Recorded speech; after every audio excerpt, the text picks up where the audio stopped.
Hello everyone and welcome back to Digger Evans Model Railway.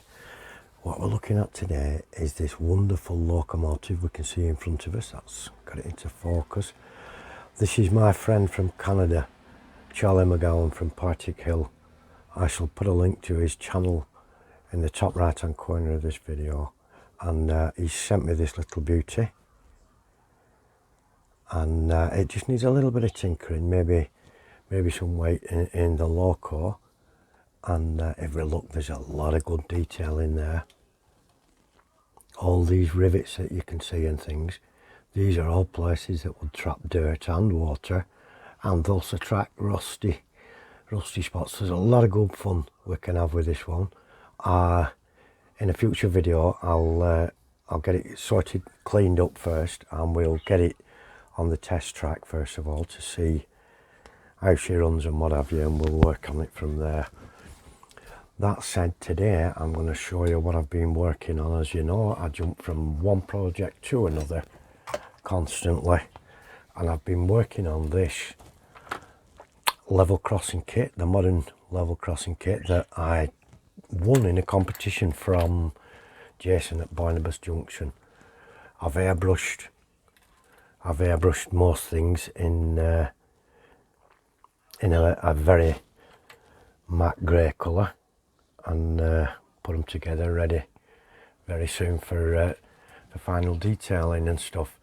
These are the flasher boys. None of them work, none of them are wired up, and I suppose these could be at a future stage wired up. The gates are going to be all closed. The gates are all going to be closed because I don't have anything moving on the roads or anything like that, so it may as well be closed because there'll be trains coming. What I will suggest to you all, when you're building a kit like this, excuse me, and you've got loads of colours like I have, I've got half a dozen different shades of red and what have you. The red you're going to use, keep the bottle out to one side so that if I need to do any more work with the red paint, I get the right shade or the right batch number and stuff. So keep it out to one side. I've used Middlestone colour for these concrete blocks at the bottom and what have you. They all want weathering yet, so don't worry, it's going to look a lot different when finished. And these boards, I've got to paint all these details. I'll just reach for a pointer. All the details that we've got here. Oops. A Bayek. I'm struggling with this. That's it. All these little details here have got to be white and red all the way along like that. In between, so I've kept the red shade out so that it matches with the gates, with the barrier gates and stuff, and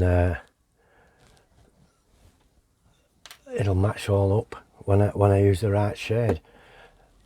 What I've been working on is now the cabin, the sort of equipment hut that goes on site near the crossing gate. I've put it together the usual way with this Tamiya extra thin, and I thought what I was going to do today is make a start on giving it some coats of paint, and the one I've chosen is this gunship green, Vallejo again, and we'll get that going. Sorry about that airbrush noise. We'll get that going and paint it up with the airbrush so we can see exactly how we're going to do things. I'm not going to switch the airbrush on with the extractor etc, because what that'll do is it'll just make it a noise and nobody can hear anything. So right, I've got the airbrush and I've set I've set the pressure tap at, how many am I looking at there? £21 per square inch. So it's the Harder and Steenbeck, the Ultra, and when you buy in this one, Ultra, you get a choice of 2 needles, and they didn't have any when I looked in, so I'm stuck with the 200 micron needle, which is all right, just can be a bit slow, you know, but that's all right. So I'm going to put some of this green into the cup, couple of dots.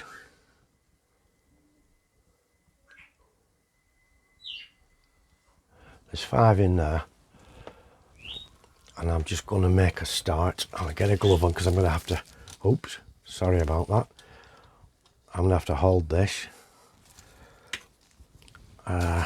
little job as I do it. So I've got my paint resistant glove, and I'm just going to give it a quick blast over.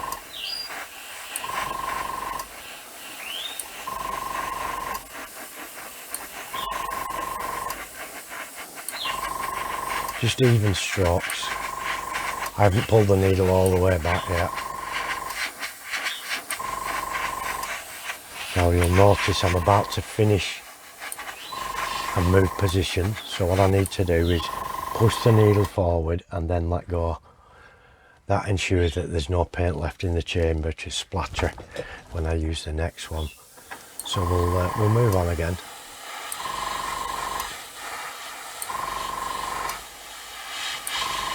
Just nice even strokes, give it a nice coat.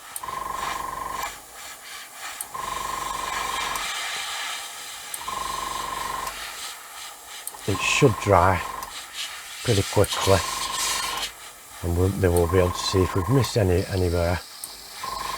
Just about coming to the end of the painting there. It does look a bit blotchy and wet there, but we'll give it a minute to dry and we'll be able to see anywhere that we've missed out on. And like I can see a couple of areas there, so we'll put a couple more drops in. It's quite a high pressure, is £21 for the size of the needle, but I'm covering a large space, so I want it to be coming out pretty quickly. And we'll go back over that.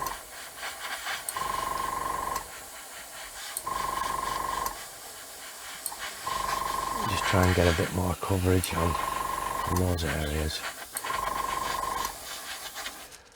And that's looking pretty good. We'll move on to this edge now.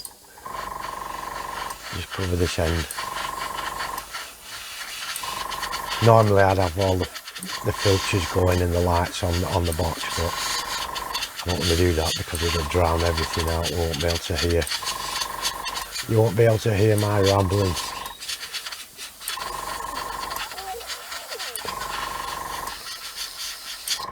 Lovely job, lovely finish on that. Now, oh, Gordon Bennett, I've done it again. I've caught the wire. I'm so sorry about that. What a hash. I'm going to drop a couple of drops of cleaner into this.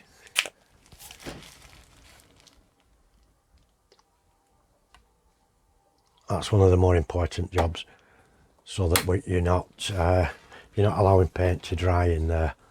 So the next job with this is I'll get it all finished. I'll paint it up, and then I'm going to weather it up to make it look like it's been there for ages and it's been rained on and graffitied on and what have you. And we'll come back and have a look at that as the next process. Thank you all ever so much for looking in. I do appreciate each and every one of you. I hope you have a great time. I know the weather is absolutely dreadful all over, like it is here in the West Pennines. It's absolutely bucketing it down. So let's hope that improves shortly. That's it for now, folks. Thank you ever so much for looking in. Bye bye for now, and do take care. Bye bye now.